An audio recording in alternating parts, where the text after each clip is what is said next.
Assalamualaikum warahmatullahi wabarakatuh. Alhamdulillah, dengan izin Allah, kita berada di Masjid Al-Ilmi Dengkil, Selangor untuk kita serahkan amanah-amanah para infak. Yang mana di sini kita menyerahkan sebanyak 10 set kelengkapan jenazah daun bidara. Assalamualaikum, nama saya Nasruddin Kamaluddin. Saya wakil Masjid Al-Ilmi, Bendahari Masjid. Saya mengucapkan ribuan terima kasih kepada Yayasan Adik Azhar kepada yang menyumbang infak set kelengkapan untuk jenazah, pengurusan jenazah.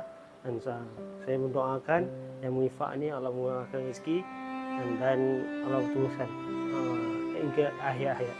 Dan terima kasih sekali lagi saya ucapkan kepada penyumbang-penyumbang yang menginfak. Sekian, terima kasih.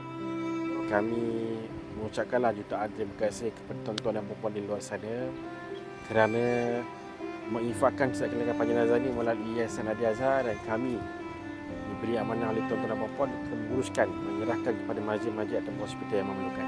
Jazakallah khairan katsir. Saya doakan kepada para penginfak dirahmati oleh Allah dan diberkati kehidupan seharian insya-Allah. Assalamualaikum.